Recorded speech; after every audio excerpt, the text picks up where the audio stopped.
Hello नमस्कार साथियों, स्वागत है आप सभी का आपके अपने YouTube channel intelligent training academy पर। जैसा कि आप सभी को पता है, अपनी हिस्ट्री की क्लास चल रही है। एसएससी के लिए मैं आपको क्वेश्चंस करवा रही हूँ। ये क्लास आपके एसएससी के सभी एग्जाम्स, आपके सीजीएल, सीएचएसएल, आपके सीपीओ, एमटीएस सभी के लिए महत्वपूर्ण होने वाली है। ठीक है, इससे पहले हमारी जो है सिंधु घाटी सभ्यता, वो मैंने आपको कंप्लीट करा दी है, क्वेश्चंस उसके पूरी अच्छी तरीके से समझाते हुए। और साथ ही ये आपकी नेक्स्ट क्लास नेक्स्ट टॉपिक पर है, आपके वैदिक सभ्यता पर। ठीक है, अगर इससे पिछली वाली क्लास यानी टॉपिक आपका नहीं देखा हुआ आपने, तो जल्दी से जाकर देख लीजिएगा। बहुत शानदार हमारी क्लास रही है। तो स्टार्ट करते हैं हम आज की क्लास। उससे पहले अभी तक हमारे चैनल को सब्सक्राइब नहीं किया हो तो जल्दी से सब्सक्राइब कर लीजिए, क्योंकि इसी तरीके की शानदार क्लासेस आपके लिए लगातार प्रोवाइड करवाई जाती हैं। साथ ही आप हमारे चैनल से मैथ्स भी बहुत शानदार तरीके से पढ़ सकते हैं। ये हमारा है Telegram channel intelligent training academy. यहाँ पर आपको मिलती हैं डेली क्लासेस के पीडीएफ्स, डेली क्लासेस की notification, exam notification, important notes, PDF, सब कुछ आपको यहाँ पर प्रोवाइड करवाया जाता है। ठीक है, वीडियो के नीचे डिस्क्रिप्शन में आपको लिंक दी गई है इसकी, वहाँ से आप जुड़ सकते हैं। ये हमारा ऐप है ITA government job preparation app. यहाँ पर आपको मिलता है बहुत सारा स्टडी मटेरियल। आपकी एसएससी के जितने भी एग्ज़ाम्स होते हैं उन सभी के लिए आपको यहाँ पर स्टडी मटेरियल और टेस्ट सीरीज अवेलेबल है हमारे ऐप पर। ठीक है, और जितने एग्ज़ाम्स होते हैं आपके, उनके लिए भी आपको टेस्ट सीरीज यहाँ पर अवेलेबल हो जाएगी। चलिएगा, क्वेश्चंस हम देख रहे हैं। चलिए, क्वेश्चन, भारतीय पटल पर आर्य लगभग खालिस्तान के बीच उभरे। 1500 से 1000 ईसा पूर्व, 2500 से 2000 ईसा पूर्व, या फिर 300 से 250 ईसा पूर्व, या फिर 322 से 185 ईसा पूर्व। देखिएगा, आपकी वैदिक सभ्यता,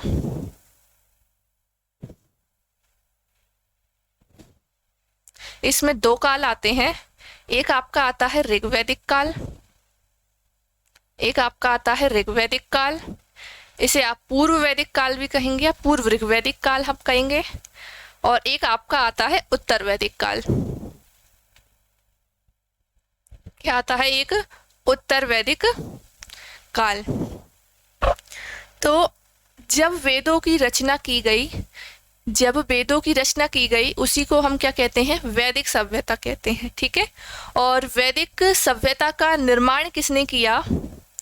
वैदिक सभ्यता का निर्माण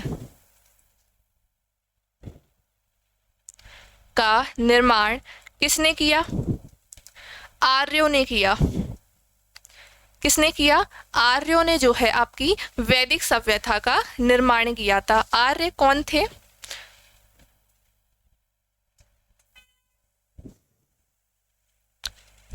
वैदिक सभ्यता का निर्माण किसके द्वारा किया गया? आर्य के द्वारा। आर्य कौन थे? आर्य कोई जाति नहीं थी। आर्य का अर्थ होता है, संस्कृत शब्द है श्रेष्ठ या फिर कुलीन, यानी उच्च कुल में पैदा होने वाला। आर्य क्या होगा? श्रेष्ठ। ये अपने आप को क्या समझते थे? श्रेष्ठ समझते थे, इसलिए इन्होंने अपने आप को क्या बोला? आर्य बोला। और ऋग्वैदिक काल में ही आपके वेद कितने हैं? 4 वेद हैं। कितने वेद हैं आपके? 4 वेद हैं। कौन कौन से हैं देखिएगा। पहला आपका है ऋग्वेद, दूसरा आपका है सामवेद, तीसरा आपका यजुर्वेद, और चौथा आपका अथर्ववेद। ये आपका लिया गया, ये इसकी जो रचना है वो कब की गई थी? आपके ऋग्वेद काल में। बाकी ये सब जो थे वो कब हुए? उत्तर वैदिक काल। उत्तर वैदिक काल में इनका निर्माण हुआ। ठीक है, तो कब आए थे आर्य जो थे वो भारत? कब आए थे? तो ये 1500 1500 के बीच में ये उभरे थे। कब उभरे थे? 1500 के आंसर क्या होगा? 1500 से 1000 ईसा पूर्व तक उभरे कब थे? ये क्वेश्चन है आपका। तो 1500 से ना आपकी 1700 ईसा पूर्व में क्या हो गया? आपकी सिंधु सभ्यता, सिंधु घाटी सभ्यता थी, उसका पतन हो गया बाढ़ के कारण, है ना। बाढ़ आने के कारण उसका पतन हो गया था। इसी अब क्या, अब दूसरी सभ्यता का विकास हुआ, उसका नाम था वैदिक सभ्यता, जो कि 1500 से आपकी 1000 ईसा पूर्व तक रहती है। और इसके अलावा फिर आता है आपका उत्तर वैदिक काल, जो 1000 ईसा पूर्व से 600 ईसा पूर्व तक, 600 ईसा पूर्व तक आपका ये चलता है। ठीक है, और डिटेल हम आगे देखते जाएंगे। ठीक है, क्वेश्चन देखेंगे अगला। आर्य कब भारत आए थे? आर्य जो थे वो भारत आए थे, कब आए थे? 2500 से 18 ईसा पूर्व, 2000 से 1500 ईसा पूर्व, या फिर 2000, या फिर 1500 से 1000। तो मैं आपको बता ही चुकी हूँ कब आए थे, 1500 से 1000 ईसा पूर्व, है ना। और कहाँ से आए थे ये आए थे आपके मध्य एशिया से। कहाँ से आए थे? मध्य एशिया से जो है ये आपके भारत आए थे। मध्य एशिया में कहाँ से? आपके ईरान से। कहाँ से आए थे? ईरान से आए थे ये।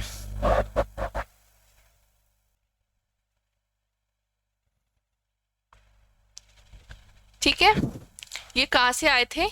ईरान से आए थे। इसको एशिया माइनर भी हम बोलते हैं, एशिया माइनर भी हम इसको बोलते हैं। ठीक है, तो ये मध्य एशिया से भारत आए थे। ठीक है, अलग अलग मत हैं, अलग अलग मत हैं सबके। ये मत किसके द्वारा है? मैक्स मूलर, मैक्स मूलर ने ये मत दिया।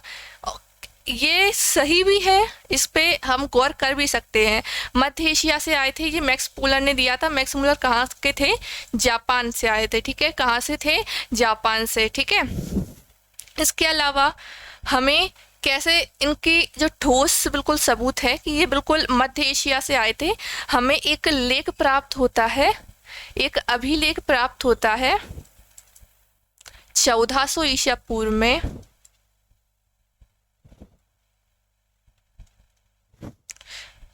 है ना। अभिलेख प्राप्त होता है आपका भोगाज खोई, भोगाज खोई हमें एक अभिलेख जो है प्राप्त होता है। यहाँ से हमें इसमें हमें क्या शब्द मिलते हैं? किन देवताओं के हमें जिक्र हमें मिलते हैं? इंद्र, मित्र, वरुण और नासत्य। इस भोगाज खोई अभिलेख में हमें ये जो है हमें देखने को मिलते हैं ये देवता। और हम देखेंगे कि आपके ऋग्वेद में इनका यूज हुआ है। इंद्र को सबसे बड़ा इसमें माना गया है, इंद्र है आपके। ये सब क्या है? उसी के अंदर है। इंद्र, मित्र, वरुण, नासत्य किस में है? आपके ऋग्वेद में है। ठीक है, तो ये हम इससे अंदाजा लगा सकते हैं कि ये कहाँ से आए थे? मध्य एशिया से भारत आए थे। ठीक है, कब आए थे? 1500 से ईसा पूर्व। चलिए, क्वेश्चन आ गया आपका। आर्य लोग भारत में कहाँ से आए थे? पूर्व यूरोप, या फिर ऑस्ट्रेलिया, या फिर मध्य एशिया, या फिर दक्षिण पूर्व एशिया। कहाँ से आए थे ये? मध्य एशिया से आए थे। कहाँ से? मध्य एशिया के कहाँ से आए थे? ईरान से आए थे। हमने क्या कहा इसको? एशिया माइनर भी कहा। और ये कथन किसका है कि किसने बताया है ये? तो ये मैक्स मूलर ने बताया है। ठीक है,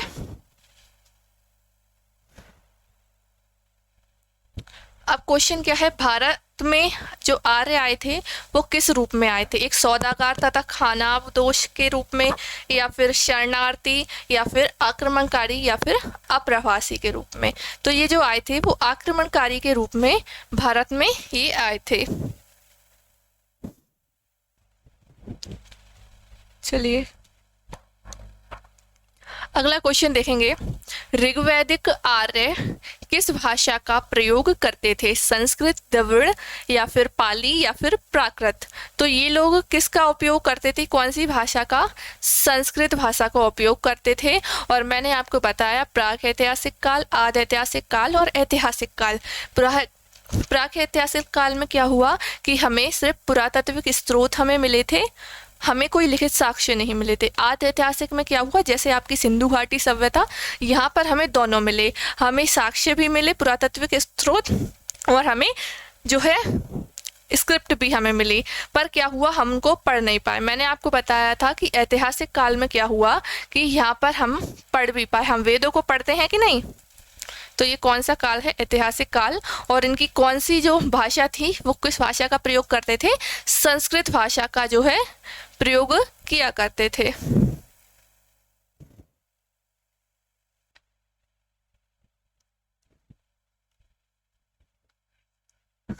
चलिए क्वेश्चन देखिएगा। ऋग्वेद में सबसे पवित्र नदी का जिक्र था। सबसे पवित्र नदी का जिक्र कौन सा था? सरस्वती नदी थी या फिर गंगा या फिर यमुना या फिर सिंधु? तो ये सबसे पवित्र नदी किसको मानते थे? सरस्वती नदी। इसको क्या भी कहा गया है? नदी तमा, यानी कि नदियों में सर्वश्रेष्ठ नदी, नदियों में सर्वश्रेष्ठ नदी।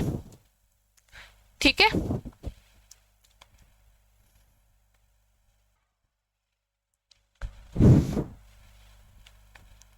चलिएगा आगे का क्वेश्चन देखते हैं। शास्त्रीय संगीत के सिद्धांत की विवेचना की गई है। शास्त्रीय संगीत जो है उसकी विवेचना कहाँ पर की गई है? कौन से वेद में की गई है? ऋग्वेद, अथर्ववेद, यजुर्वेद या फिर सामवेद?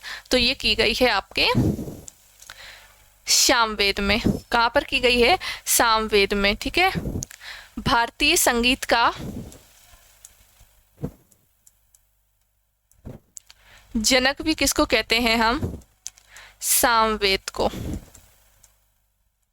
और आपके संगीत के 7 स्वर, ये आपके सा रे गा मा पा धा नी, तो ये आपके सर्वप्रथम हमें कहाँ पर देखने को मिलते हैं? सर्वप्रथम कहाँ देखने को मिलते हैं? हमारे सामवेद में हमको देखने को मिलते हैं। ठीक है, और इसके जो भी मंत्र हैं वो सूर्य देवता को समर्पित हैं। मंत्र किसको समर्पित है? सूर्य देवता को समर्पित। ठीक है,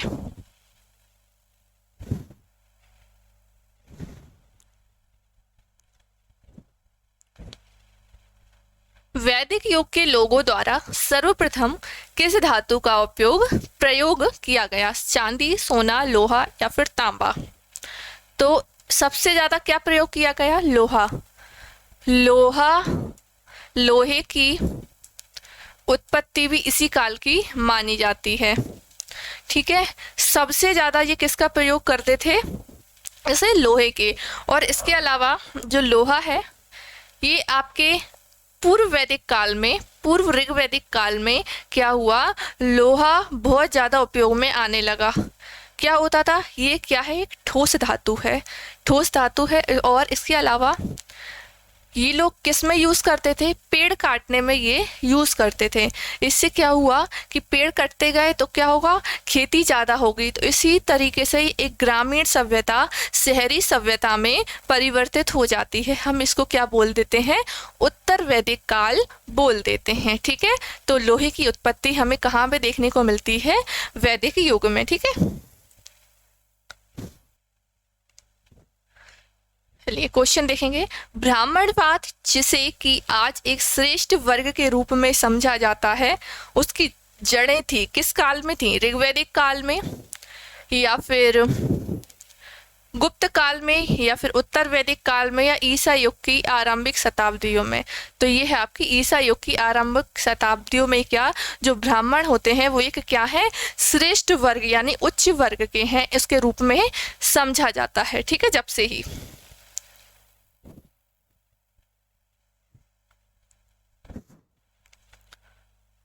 प्राचीन हिंदू विधि का लेखक किसको कहा जाता है, वाल्मीकि, वशिष्ठ या फिर मनु या फिर पाणिनि। तो किसको कहा जाता है, मनु को। हम बोलते आपने सुना ही होगा कि हम सब किसकी संतानें हैं, मनु की संतानें हैं। सबसे प्रथम किसने जन्म लिया धरती पर, और किसी के द्वारा नहीं, वो कैसे थे, स्वयंभू, स्वयं उत्पन्न हुए थे मनु, है ना।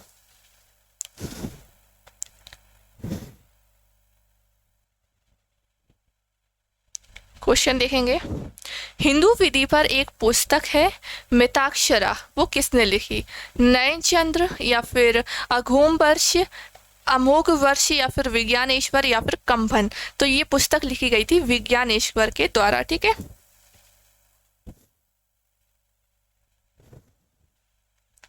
चलिए वैदिक युग में क्या थी, बहुविवाह प्रथा अज्ञात थी या फिर बहुत सारे विवाह करना वो अज्ञात थी, या फिर बाल विवाह प्रमुख था, या फिर विधवा पुनर्विवाह कर सकती थी, या फिर अनुलोम विवाह स्वीकृत था। तो इसका आंसर होगा अनुलोम विवाह स्वीकृत था। अनुलोम विवाह का अर्थ क्या हुआ कि कोई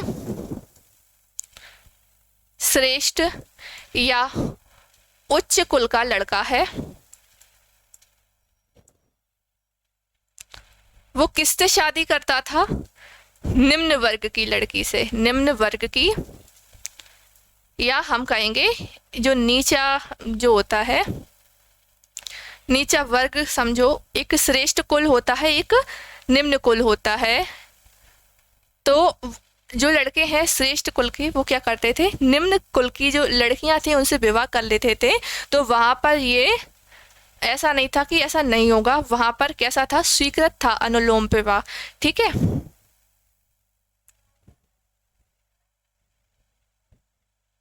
चलेगा। स्कंद पुराण में गढ़वाल को किस नाम से जाना जाता था, केदारखंड, कुम्रांचल या फिर जालंधर या फिर गढ़देश। तो इसको जाना जाता था केदारखंड के नाम से। किसको, स्कंद पुराण में जो गढ़वाल था उसको किस नाम से जाना जाता था, केदारखंड।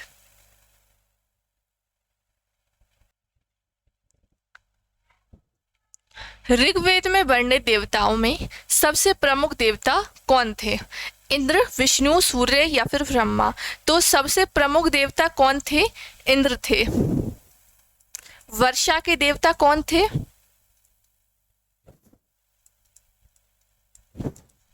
आपके इंद्र।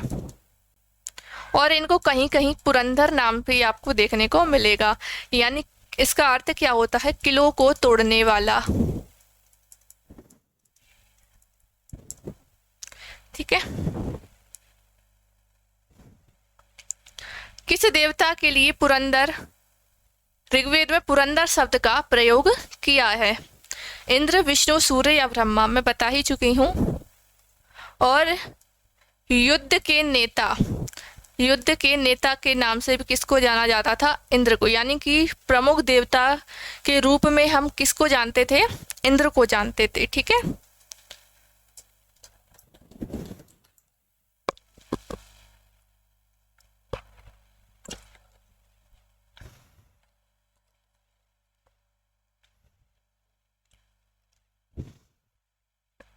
चलिए आगे देखेंगे। वैदिक देवता इंद्र ईश्वर थे, पवन के, शाश्वतता या फिर वर्षा एवं वज्र के या फिर अग्नि के। तो कौन थे, मैं बता ही चुकी हूँ, वर्षा के और वज्र के। ठीक है, आखिरी क्वेश्चन आपका आज का, ऋग्वेद का प्रमुख देवत्य या डाइविनिटी कौन है, मारुत, अग्नि, सूर्य या फिर ब्रह्मा। तो ऋग्वेद के सबसे प्रमुख जो देवत्य हैं वो कौन है, अग्नि। ठीक है। और इसकी जो डिटेल है सारी वो आपको मैं कल बता दूंगी, और जो भी रह गई है तो इसके बाद हमारी 1-2 क्लास और होंगी इसी से रिलेटेड, मैं जिसमें आपको करवाऊंगी। तो आज की क्लास को हम यहीं पर करते हैं समाप्त। और इसकी जो पीडीएफ है आपको कहाँ पर मिल जाएगी, हमारे टेलीग्राम चैनल पर, नीचे डिस्क्रिप्शन में उसकी लिंक दी गई है, ठीक है। तो वहाँ से आप ज्वाइन हो सकते हैं। मिलेंगे अगली क्लास में। वीडियो कैसी लगी ज़रूर से कमेंट करके बताइएगा। वीडियो पसंद आई हो तो लाइक कीजिए, चैनल को सब्सक्राइब कीजिए। नेक्स्ट क्लास में मिलते हैं, जब तक के लिए पढ़ते रहिए। Thank you.